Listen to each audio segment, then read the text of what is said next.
I was going to say good morning, Ashok, because of the birds chirping. The Good birds evening. chirping. Good evening, Muller, and how are we today? Oh, I think we are good so far. Yes, good evening to you. And how's Singapore feeling today? Very hot, actually. Very, very hot. But anyway, welcome. Last week we had Sham, and now you're back. So welcome back for our summary show for the month of May. And for all those who have logged in today, this welcome to Leadership in Flow Asia. For the month of May, the theme is still giving voices. And today we're going to be doing a summary of what all the three leaders spoke about. And we've been talking about bend structures for results. So for everyone new to the show, what is Leadership in Flow Asia? It is a show where we invite leaders every week. So really, we are learning from leadership every week. It's like reading a leadership book every week. So we invite them every week and we get insights and ideas from them about personal growth, leadership growth, and even business growth, right? And it's been a fun journey this year and a half. We're already coming to a year and a half with this show. And yes, so welcome everyone who's logged in, and welcome back, Muller. Thank you. I love to watch you speak about Lifa so passionately. But I have to. love. Yeah, I know, Ashok. I know you love this, and you're absolutely right? Because we learn so much. Absolutely. So I think for me, it's the growth and the kind of leaders who influences through the show. Anyway, without Absolutely. further ado, so for those who've joined us, say hello to us on comments so that we can put up. We know who you are, and it'd be lovely to interact. But meanwhile, Ashok, let's go right into the show. So, what do we usually do in the last week, which is the summary, is that we try and connect the dots from our point of view as to what the speakers, what were the nuggets from the three speakers, and of course, this month it was giving voices, and Mhm. we try and introduce some frameworks to help us to see the patterns that these leaders have so that our audiences can also connect with their patterns and hopefully get some ideas as to how they want to implement some of the leadership ideas they have. All right. Fantastic. Yeah. Mm. Thank you very much, Malar. You said it so well. That's why I love the show. Yes, good evening, Gerald. Good evening, Gerald, and welcome. We haven't heard from you for so long. And yes, Gerald, keep the questions coming today because Malar said today she's in the mood to answer all sorts of questions. Anyway, That was an evil laugh coming through I from know me. exactly, isn't it? Okay, so I'll get the ball rolling. So this month, the month of May, we had three leaders: Anima Kosai, Dr. Vicky, and Sarah Kelly. Yep. And it was very interesting to hear from all three of them. And I'll just share what struck me with all three of these leaders. All right. And yes, Maria Melanie, welcome to you too. Hi. So I'm going to start off with Anima Kosai. Right. She's a lawyer by training. Right. But she's got into a different space now where she's very focused on helping people get the courage to speak up. And she spoke a lot about the importance of psychological safety. But there's something that really hit me hard when she spoke about that really stuck with me. She said it's about facilitating radical conversations. Mm. And she said it was important. We need to push the boundaries. We need to push it, whether it's from a business operational point of view, whether it's certain different types of points of view. It doesn't matter. But how do we now facilitate radical conversation? And she said, you know what? it's not natural for leaders to be able to do this, but it is so important. It's scary, it's challenging. And she said, it's not happening enough. We are not having discerning conversation, respectfully, of course, right? Because it's challenging, it's unsafe, but we're not having enough, and we should have more of that. And she went on to talk about the art of facilitating radical conversation. She said, what is important is you need to create a safe space for everyone. She's a big fan of psychological safety. So she spoke about that. And she said, it is important to get people's feelings out, not only their views, but their feelings. And that to me was a very important clue about how conversations could transpire. It is not just about getting people viewpoint. Yes, we all have viewpoints, but how do we feel about it? What do we really want? And that is important. And she also spoke about setting ground rules when you're facilitating such conversation, you know, and and she says what is important is a facilitator or facilitators need to be the model and show what safety looks like. And something else she said very important, right? She said the facilitator needs to have the self-awareness, right? And this when she went on to say leaders need self-awareness, leaders need to keep working on themselves, right? And she says what holds leaders back is fear, right? So she talked about what is holding people back, but she said, you know what, we need to push the boundaries, we need to facilitate those radical conversations, because it is with those radical conversations that you build better relationships. And as we know, whether in an office environment or out of office environment, relationships matter. We're all in relationships, and the way we build the relationships are important, right, for all forms of growth and results, right? So I like that. I like that. And she did admit it's not easy, but it's important to do. And she even set certain ground rules of how to do it. I like that. So that was Anima. Ashok, Ashok, let's take a pause because I know. So I thought, usually what we do is that we introduce all the three speakers and Okay. then we will introduce some framework. So I'm just thinking, might be easier for people who have joined us Sure. to, for us to segmentize it. So are you okay if I introduce the framework? I love it. I love it. Then I can talk more. Okay, lovely. But before we do that, I just want to tell you, Maria Melanie is our Mel. Oh, right. Oh, Mel. Hi, Mel. Yeah, because I saw that and Mel, he's your fan, so thank you for joining us. And you should listen to the summary he did about you, right? Okay, so that's our Mel, and yes, Gerald and Mel have joined us publicly. They have said they've joined us, but let's look at what is the framework. So today, I thought we'll explore the framework as to when we talk about motivation, right? So when we Yes. look at leaders, Okay. right? Our show is Leadership in Flow, right? And when we look at leaders, there are some leaders who just, especially the ones we meet in LIFA, we have the opportunity to meet through LIFA. Well, all of them have a particular way they think and Mhm. act that I think for us as hosts who listen to them, before the show and during the show, we learn a lot of stuff. But they sort of leave a footprint in our hearts, right? Yes. And there's a pattern of thinking with these Mm. leaders, right? And when we talk about flow, the idea of flow, what is flow? Flow is a state, and when you're in a flow state, you are at your best. And in leadership, we want leaders who are in flow state because we want the best out of leadership, right? So today, what I'm going to do is I'm just going to share a framework for people who have joined us now and who may be listening or watching this a little bit later. Yeah. So if you think about flow, and we're going to connect what we saw of all our speakers and how these skills, these softer skills, these dimensions came together for them to be the leader they showed up as, right? The ones who made a difference, right? So we're going to Anima first, but before that, so if you look at Flow Profiler, and this is what we're talking about.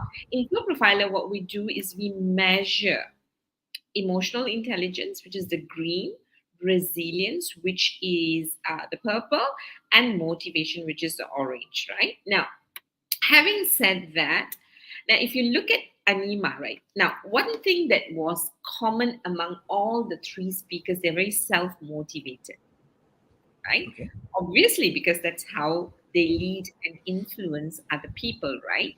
Because I think one distinctive thing, very often we try and differentiate what does it mean to be a manager, what does it mean to be a leader. I think managers manage resources, and one of the resources they Okay. manage is the people, right?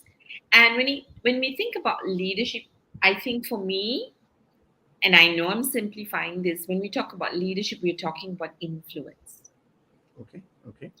the ability to get people to believe in your vision, in your dream, in your goals, and walk with you to achieve that, right? And so and that's a major difference, right?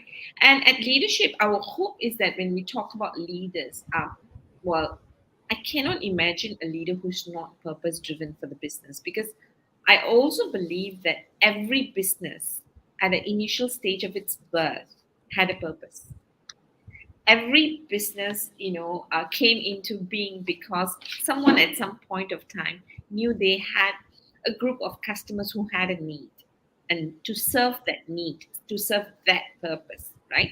Now, throughout the conversation, if you look at our three speakers, what was common is they were all purposeful. They didn't talk about it, but the purpose was clear for them, right?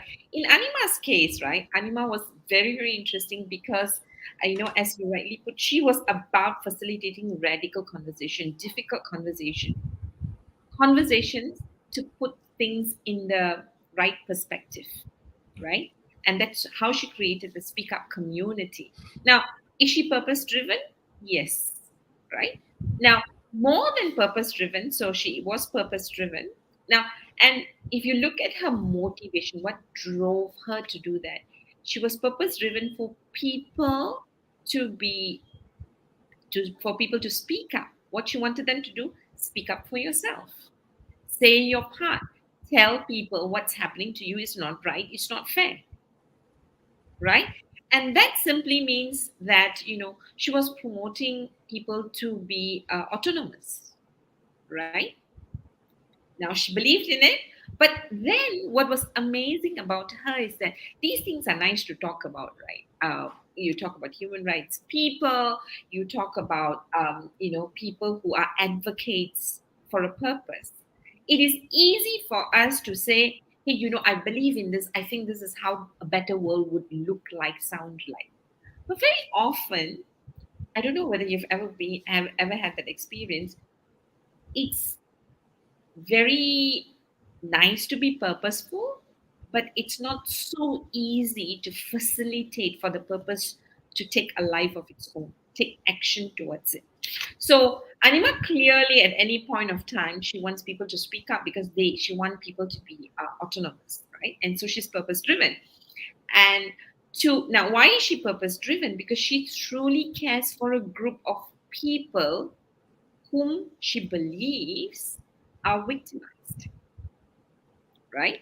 Now, why are they victimized? Either because they don't have psychological safety or they don't know their rights. So, what she's doing in this circle, she is facilitating these conversations, Mhm. right? She is helping people understand what their rights are while respecting their fears, while showing compassionate for the difficulties that they are having, which is why you'll find that in the EQ quadrant, we call this regard for others.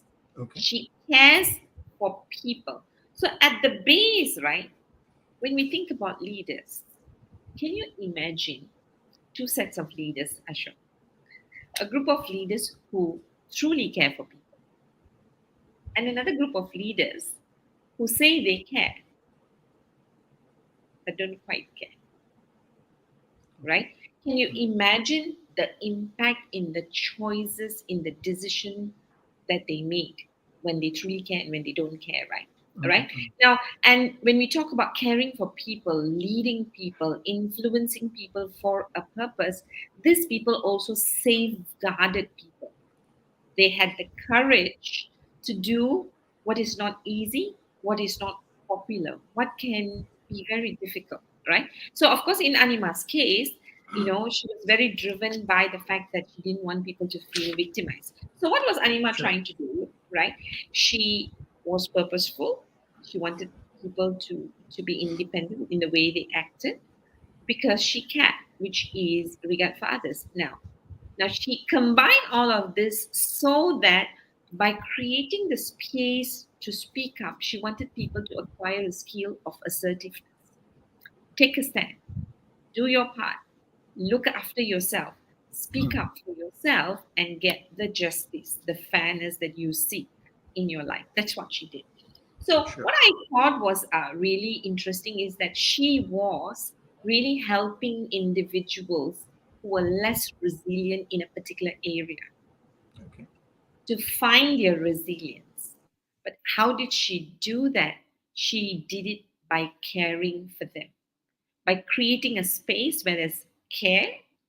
That's how she brought about, and being very purpose driven in whatever she was doing. So I wanted to share that, Sure.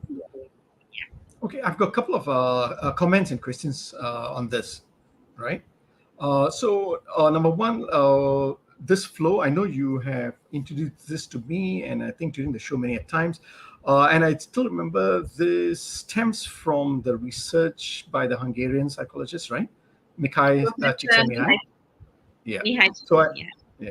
So I know it stems from there, but what I like about that is when I had come across this research many years back, it is about finding the optimal performance. That's what you have coined, right? Mm, On how you perform with with your skills. That means mm, being able to take on something difficult, but not too difficult that puts you off. Yeah, mm, and also have the ability, because the ability and your motivation is also important. And I like the fact that here in the dimensions you've gone even deeper to identify under motivation. It's just not motivation, but what really are the important dimensions of motivation that one can think about to improve on, to work on, right? So I like that. And I like the fact that you have put a clear distinction for all our viewers and even for myself, right, in the context of today's show, where you said manager manages resources and leaders are there to influence. And I think that's a good distinction as we carry on this conversation, right? And one thing about leaders, I must say, I do agree with you, is how much do they care for others, the regard for others? Yes, in my own terminology, I've had, I see leaders as either they are transactional or transformational, wow. right? Right? Or I see, and I think bottom line for my various conversations, my observations, it all boils down to how a leader sees another human being. Do I see you as a digit, a head count, or a human, a heart count? Because with that, what shifts is the way I treat you, right? Mm, How I treat you, right? And under pressure, in good times, I could treat you differently. Under pressure, my real characteristics come up, you know? So I can imagine Anima, right? When she conducts radical conversation, it's not an easy thing. mm, It's almost under pressure, right? And yet she stays her ground, like what you said. She's got the regard for others. She is very purposeful in the way she wants to create that autonomy for others, you know. mm, And yes, it's important to be resilient, but it's also about the assertiveness in that area. So mm. thank you for sharing about uh, Anima and in this model. Now I've got a question here from Sherry, right?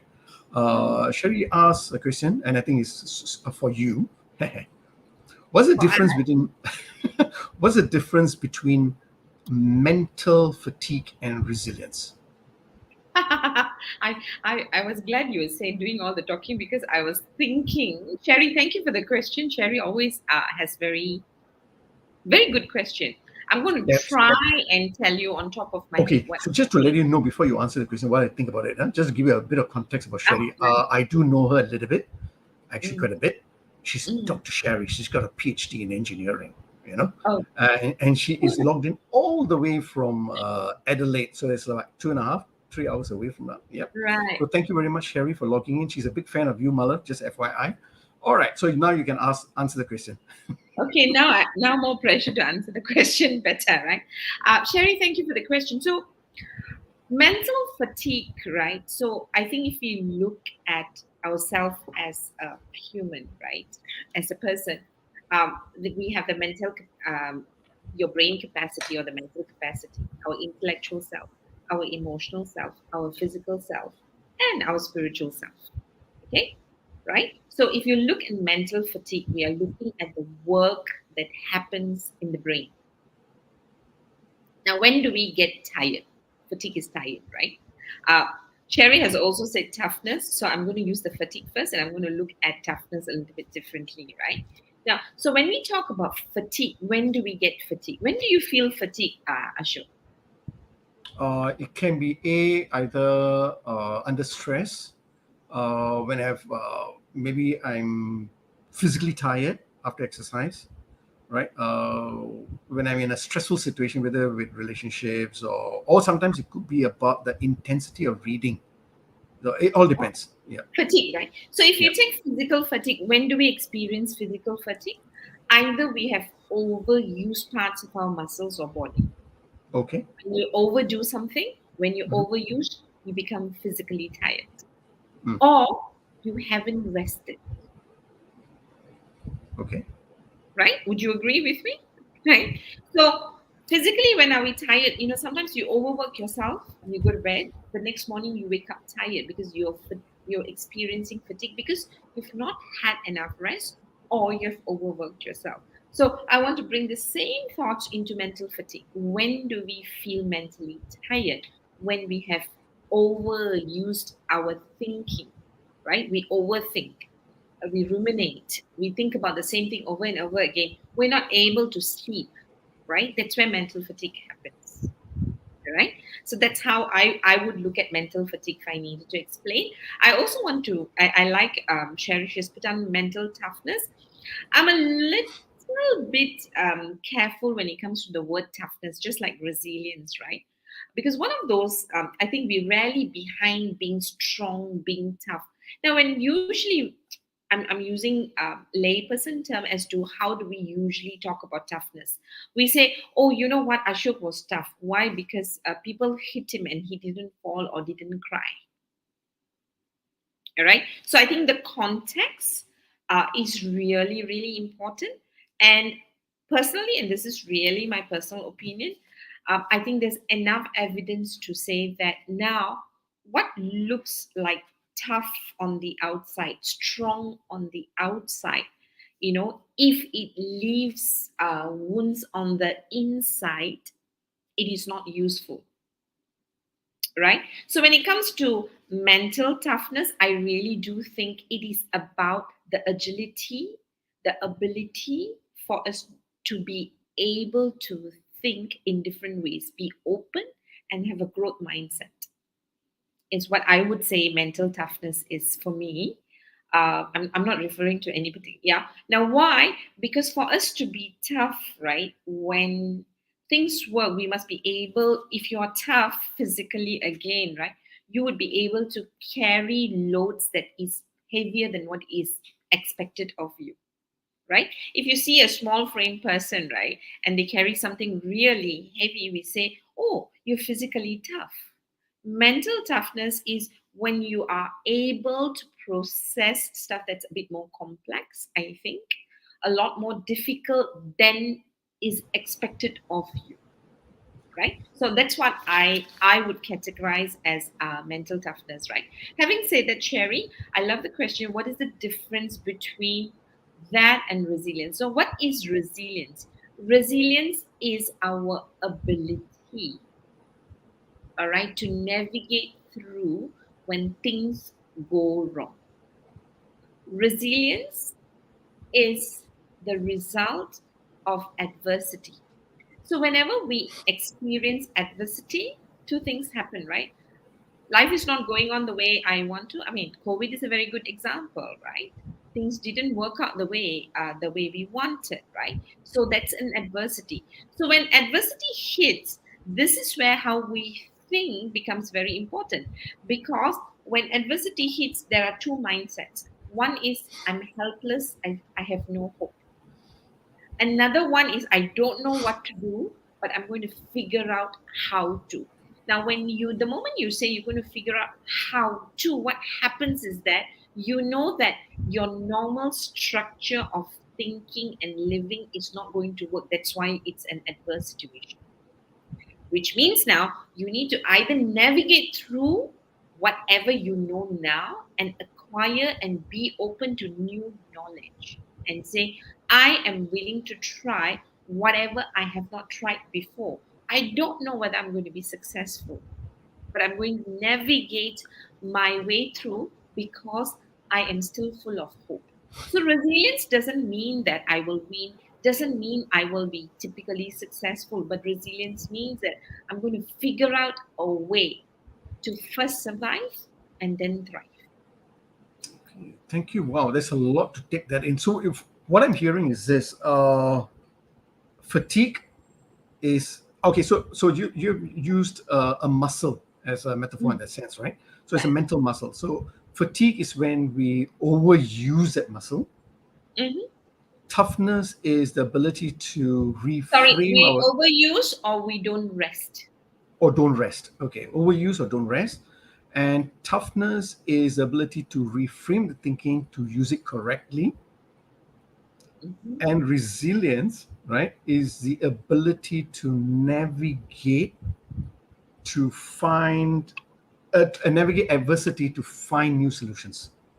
Yeah, I think for me, I have to repeat my mental toughness. So at Okay. this moment, and Sherry, really, this is now I'm thinking about it as you throw me the question. I think toughness is being able to carry a load heavier than your normal ability. Ah, that's I, nice. and I'm taking that just based on how we say she is tough, he is tough, right? Got it. Because we don't think that person can or should handle that amount of load. Mm. And the Mm. load could be a decision that you need to make. The Yeah. load can be an action you need to take. A load can be the emotional turmoil that you are experiencing, a difficult emotion that you're experiencing, right? That makes you tough. So, can you imagine, someone who loses someone they love, right? And they are able to bounce back very quickly to a normal life. You say, oh, you're strong, you're tough because you bounced back quickly. Now, it doesn't mean they feel any lesser pain, right? But they're able to get on with life despite the difficulty, and that creates toughness for me. Nice. Nice. Wow. You know what? You have given us a lot to think about, and I really like the fact that you mentioned about resilience. I think there might be some misconception out there. Resilience means automatically you be successful, you get the results you want. But I think you put it down uh, correctly, moderating Mhm. expectation. Resilience is really the ability to think differently, put things into action, to see progress, not necessarily meet those success factors, but it's actually taking those results to experience things differently instead Yeah. of staying in that safe zone or in that zone that you are in all the time. So I think that's a very good context. Thank Thank you you. very much for that. Thank I have another question, but this is not for today's show, because I know you earlier on you said all companies when they first started off, they had a purpose. You were using a lot of past tense, like as if they've forgotten about it. But we'll Mm, take that discussion again, maybe at the end of the show or maybe another show. But okay, let's get on to Dr. Vicky, nice. right? Okay, so Dr. Vicky, for those, I think he has a lot of fans out there. Yeah. He has a lot of fans out there. And I think Sherry is also one fan. She's asked another question, but before she asks the question, let's talk about Dr. Vicky, because I think her question would be also related Yeah. to Dr. Vicky, right? So Dr. Vicky, yes, is a medical doctor. He's working with Fresenius Medical Care. They focus a lot on dialysis, providing dialysis, right? Now, what was his purpose? Like what you've just said here, regard for others. What was his purpose? Access to healthcare. And he mm, gave a lot of examples, and he even spoke about from the technology point of view, from the AI point of view, how they are actually gathering the data to be able to nudge behaviors mm, for the patients. And mm, he's looking at the patient care from a holistic point of view, not only the patient, but the environment, the community, and even the staff. And mm, something about the staff when he spoke about that caught me was about situational or adaptive leadership. What do I mean mm, by that? He said, yes, from the top down at the company level, they make certain decisions on certain policies and they roll out these practice for everyone. But he says, you know what? When I go to see my nurses in the cities and in the rural areas, right, it's different. The mm, demographics are different on the ground. mm, Specific challenges are different. So he mm, said, I need to be more situational. I cannot impose one practice across the board from everyone. So he went mm, out on the ground, he heard the ground problems, he even solicited their solutions, right? mm, And he gave them the voice. And he said, I want to hear from you. I want you to tell me what are the problems. I want you to tell me what will work better. What is the practice that you think that will work better? And let me champion that for you at the management level. So mm, yes, he was focusing on the autonomy, like what you mentioned, right? To help in the growth and build a relationship, right? mm, And so that's what caught me about Dr. Vicky. Of course, he had his stories about one of the patients who passed away, where he really then started focusing on what else he can do. But I think this situational leadership mindset and encouraging everyone to speak up, because some of his nurses turned around and told him, all these years we have never had this ability. Nobody gave us this ability. But he says that the people on the ground know better. The solutions that they provided were better. mm, And that's mm, what took, you know. mm. And he said he also noticed something again. People do have the fear to be a leader. All right. So that's for Dr. Vicky, right? So you may want to share with us Yeah. in this flow, right? And then we will dive into Sherry's Kristen. All right. Now, Mhm. so Dr. Vicky, I mean, I know a couple of people reached out to us because they were so inspired by the, the kind of ideas he implemented. He really, I will say, bended structures, and in this case, I will say, the results were equivalent to the purpose of his business, which is really, for people to have better quality life.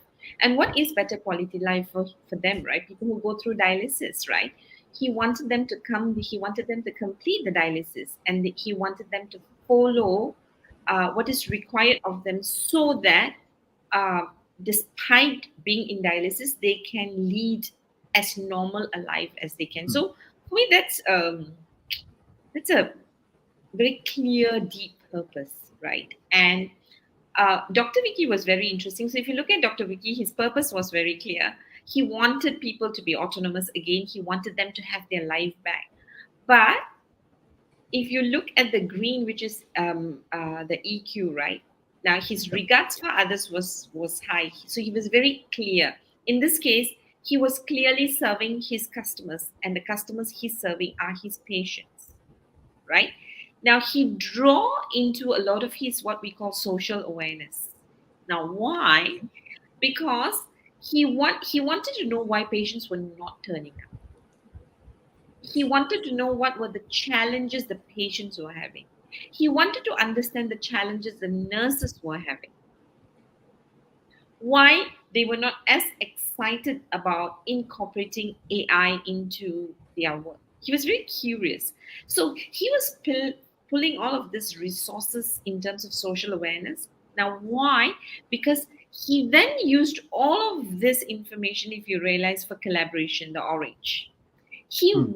He realized that people need to collaborate Yes. for the patient to have optimal success in their healing, right?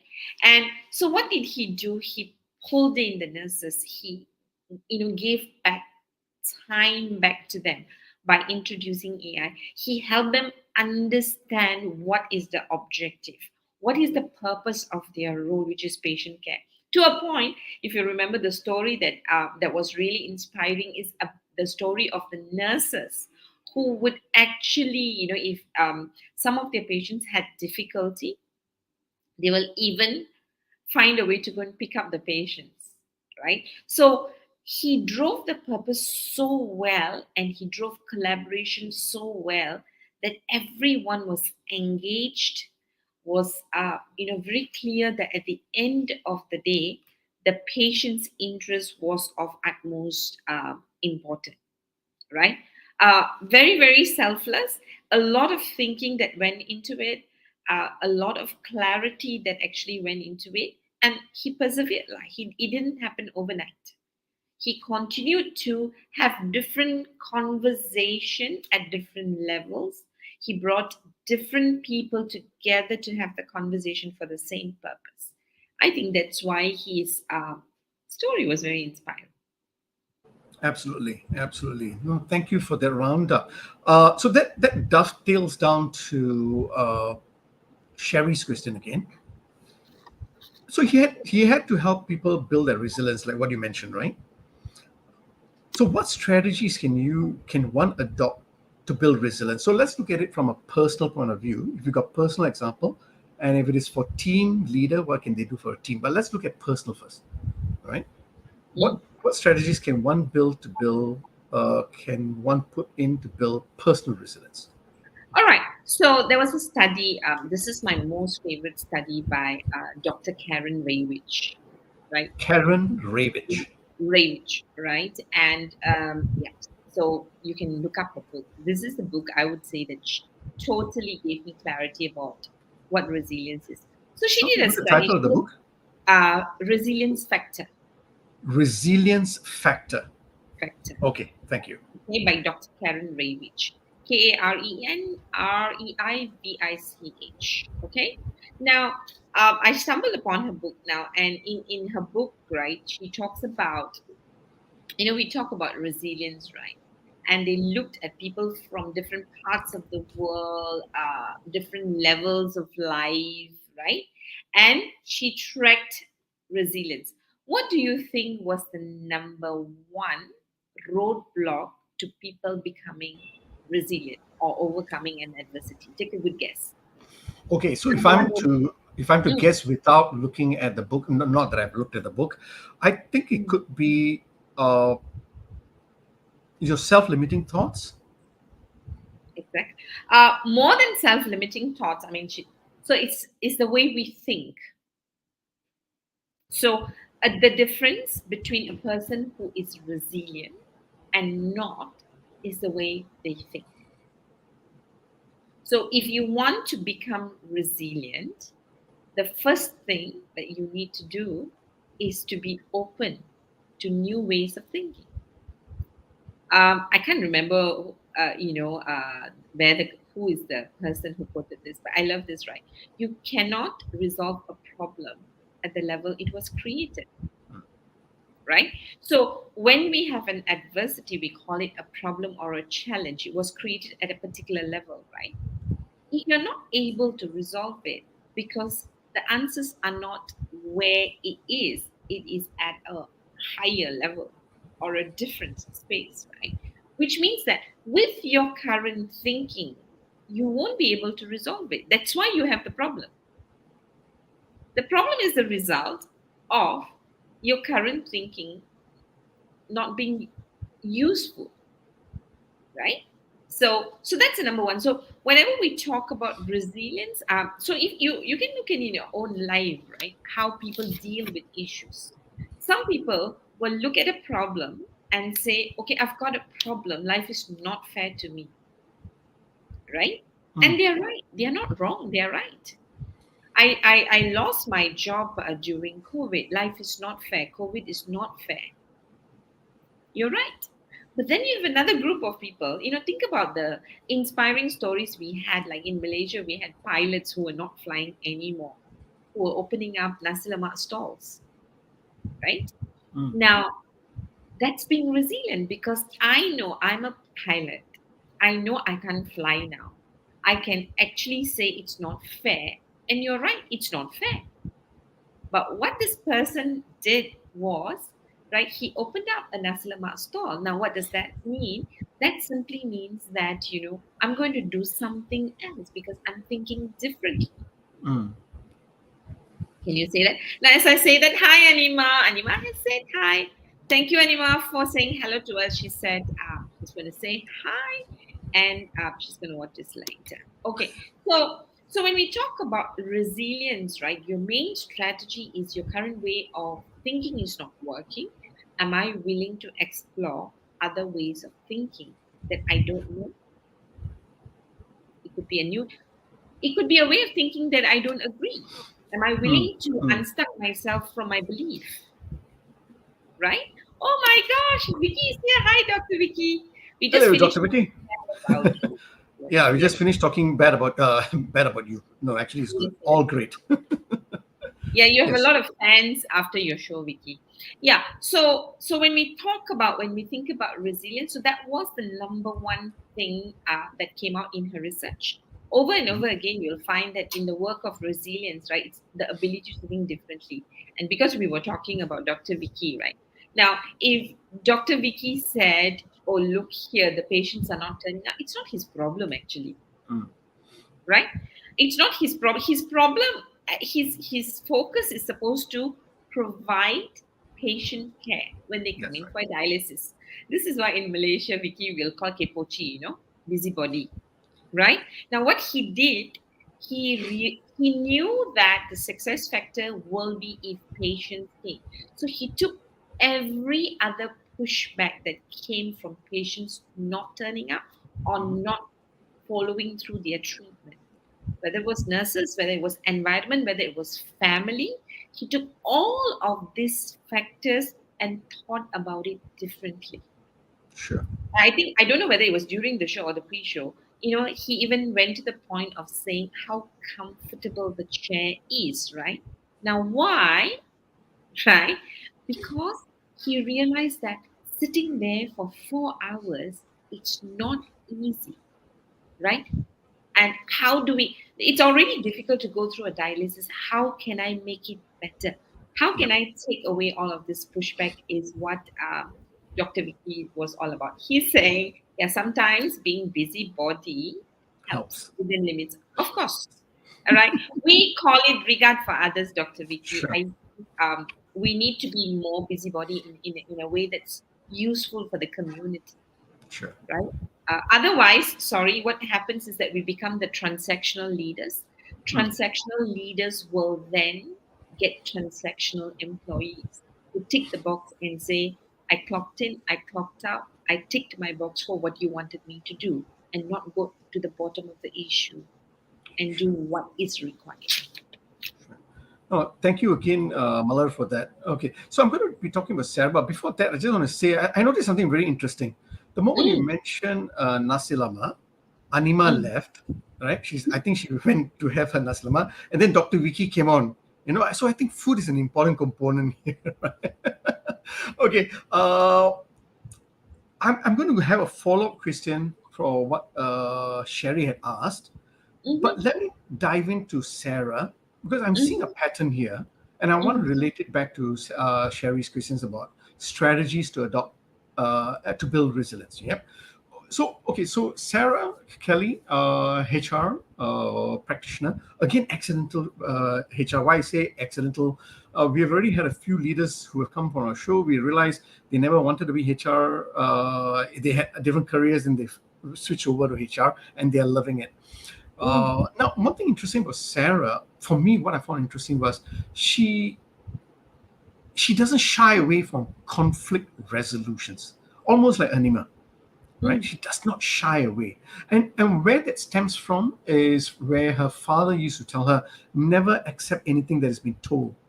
Be mm, be willing to debate issues. And mm, she said conflict is not a bad thing, and mm, her motivation of conflict resolutions was really to understand the people and where they were coming from, mm, because she kept asking herself, how can I now mediate to negotiate to find common grounds, mm, right? mm, And she said that in this journey you needed to learn how to manage your own emotions. Mm. Right. So that came out big for me. Of course, she was also a co-author in a book, right, where she was helping women with financial intelligence, financial literacy. Right. We spoke about that. But what really caught me was her focus, her view about conflict resolution, and Mm. how she continuously keeps learning to build that skill. Nice, Yep. nice. I think Sarah was very interesting because if you look at Sarah, because it was the project that she worked for International Women's Day, right? So That's right. if you look at Sarah, right, I think her journey is interesting, right? Because she gets into HR by accident now, and this is where I think sometimes leaders are different, right? You can either say I want to do what I learned, or use what I learned to make a difference to where I am, Mm. right? And what Sarah did, if you look at her pattern, is that she wants people to be independent, to be autonomous. So her purpose is very clear, right? Yep. Yep. So even if you talk about how she looks at financial literacy, why is financial literacy important, especially for women, right? She realized that women, being in the workforce, I mean, we're still new in the workforce. Money is still new. Financial independence is still new. We don't know. We don't have enough experience making the right choices. So what does she do? She wants to empower them, right? She wants them to have the autonomy to know, how do I use my money? How do I Mm. invest my money, right? So she spends her time educating people in spaces, in this case, women, right? She wanted to educate them, she wanted to empower them with knowledge so that they then can have autonomy where finances are concerned, Sure. right? Now, why did she do that? Because she cared. She really cared for people. She looked at what women were struggling with and she came up with a solution in the way she knows, Mm. using her talent, her knowledge, and her skill at the right time. Right? I think that's what Sarah was fantastic at, right? So if you look at Sarah's EQ, right? Mhm. She's very, very much aware of what people need, which is social awareness and regard truly caring for people, and she obviously based on purpose, and she actually wanted people to grow, to think, right, to understand so that they then Mhm. can make their own choices, Sure. right? Yeah. And how does conflict resolution come in? So if you look at her uh, her boldness and courage to face conflict, right?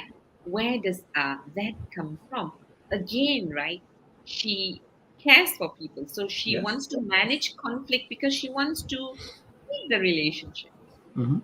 A lot of people who avoid conflict think that they're trying to save the relationship.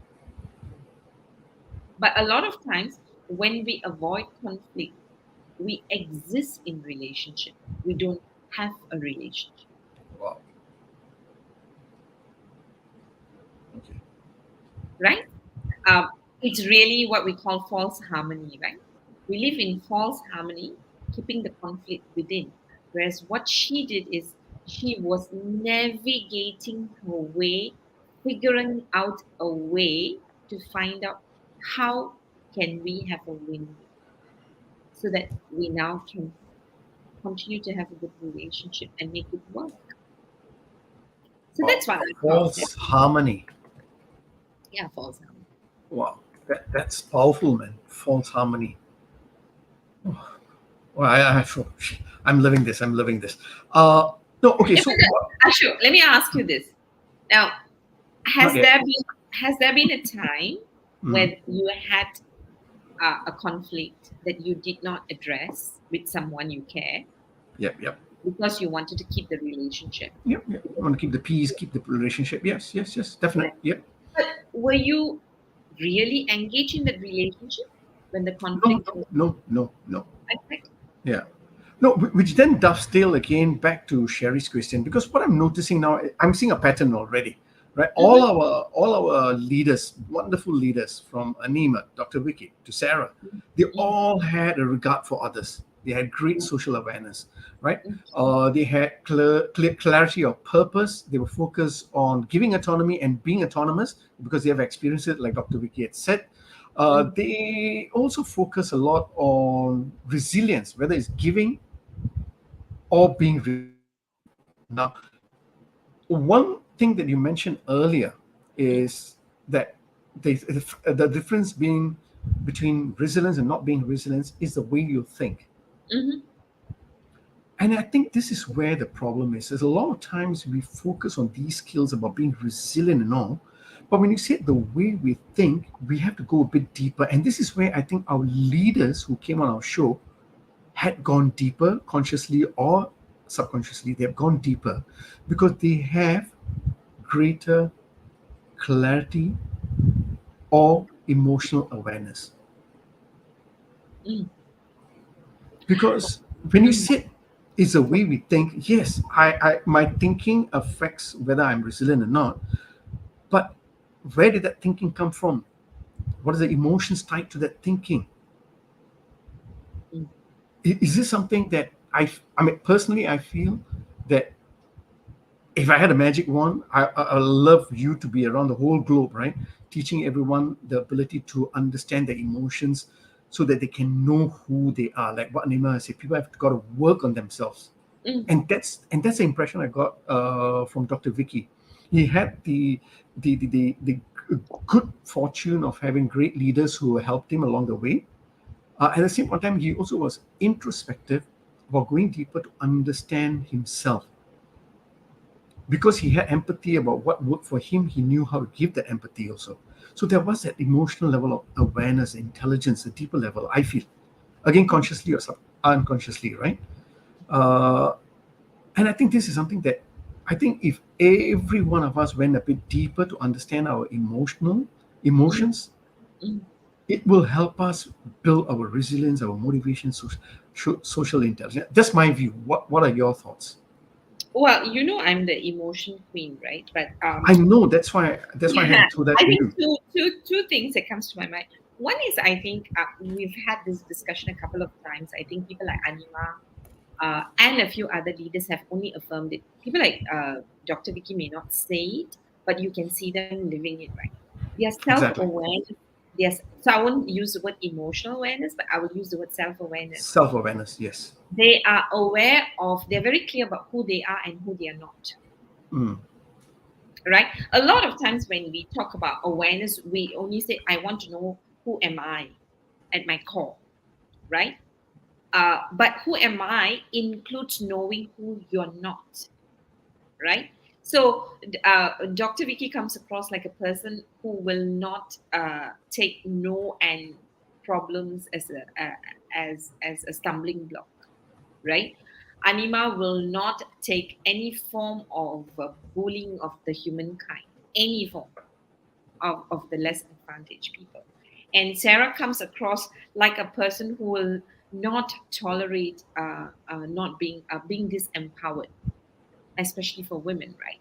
So yeah. they know who they are, they also know who they are not, right? So, and if you realize all our leaders that who come on our show, not only they have high self-awareness, but they are always reflecting and growing from their reflection.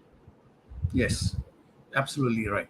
And I think this is a very important experience for leaders to have, right? Even more so in this current day and age of our business environment that we are in, right? Mm, Now, how to me earlier on you had differentiated managers and leaders, mm, but I also feel that these managers, right, could mm, have this level of self-awareness. mhm. So, what can organizations do to replicate this or help develop this for managers also, and even leaders, apart from calling you? Yeah, yeah. I mean, that's number one option, right? That's the top of the list. Sure. But before that, I want to, and I think we are tight because when you have 5 minutes, right? Yeah. I think we have undermined the Undermine. role and the power of emotions in optimal performance in life. So Yes. what we have done over the years smartly is that we have abnormalized emotions. So I don't know whether you've heard this, right? I've heard, when I first got into learning and development, I've heard managers who will say, leave your problems outside, leave your emotions outside before you come to work. Don't bring That's right. your Mhm. personal issues back home, right? But the same leaders never told, don't take your work problems home either. So there was always a double standard in that sense. So number one is I think we are transitioning from thinking, believing, acting, making choices, decision, and even policies that uh, that that treated people as if they were AIs. Mm. I want your intelligence, but not your emotions for a couple of reasons. Uh, I mean, it's evolution. Number one, we didn't know better. Number two Sure. is I think a lot of times for leaders, one of the greatest strength of all of these leaders when we say they are courageous is because they're willing to face difficult emotions from people because they have faced their own difficult emotions themselves, right? Because if I'm not able to deal with my own difficulty, how am I then going to manage conflict resolution? How am I going to tell people to speak up despite the difficulty? How am I going to tell family members, hey, you need to support your family member who needs your support for this dialysis? How am I going to be the busybody, right? Right. To make the world a better place because that needs courage. And courage is an emotion.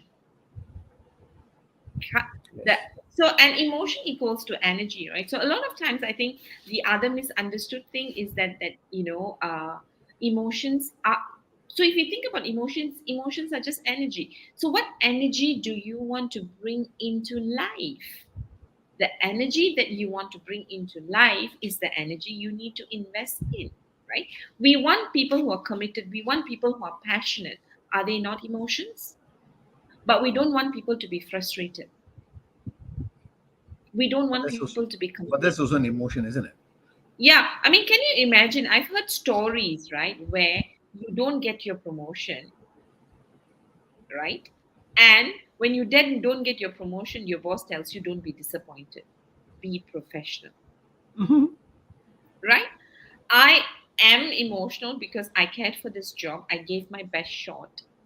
And disappointment is just a normal human expression of what this job meant to me. But we don't allow this, right? So think about psychological safety, right? Why is psychological safety such a big issue now? Because people never feel safe to say what they feel. Right. It's not what I think. I need to process my feeling so that I come across professional. And coming across professional means neutral. Neutral means what? I don't care enough about something. Anima isn't neutral. Sarah isn't neutral. Dr. Vicky is not neutral. Nice. They were all biased towards a better world and they were willing to Nice. bend structures to get people to where they needed to because they believed in the purpose. And that was emotion. Thank you very much. And thank you for bringing a very nice ending to the show and indirectly answered what organizations can do. Thank you very much for talking about courage as an emotion which is an important energy, and what is the energy that we want to bring into life. And that is what our leaders in the month of May did when they gave voices to their people. They were very focused on regard for others. They had a very clear purpose on how to do that. They were focused on giving autonomy to their people, and they build their resilience for their people and for themselves, all because they were also emotionally aware. They had the self awareness about themselves, of who they are not. And that's why they're great leaders. Yes. And thank you again to Anima, Dr. Vicky, and to Sarah, who had said yes to our show for the month of May. Thank you very much. Thank you. Thank you, Ashok. That was such a lovely summary that you made. You're so good at it. But I still want to add on one thing that came up as you made the I'll give summary. it 30 seconds. Okay. I found all these leaders were great because they were okay to be imperfect. They were okay to be imperfect, yes. And I think it is because they were okay to be imperfect, but really be great at what they do, is why they were also open to bending structures. Because people who are stuck with perfection can't bend structures. That's right. And I think for us to be okay to be imperfect, we need to be very, very grounded Yeah. individuals. And grounded individuals make great leaders. So that's my more than 30 second. So thank you, Ashok. Thank you, Thank you. Sherry, Dr. Vicky, Anima, and Mel, who joined us just now. And did I miss anybody? Mel and Gerald. So with that, thank you very much. Next week, we will meet you with a new guest. And I hope Yes. the summary was useful. Tell us. Yes, Sherry says that. She says she's loving the series. All right. Thank you, Sherry, for encouraging us. With that, this is Mother signing off from Malaysia. Good night. And Ashok from Singapore. Bye bye and see you all next week.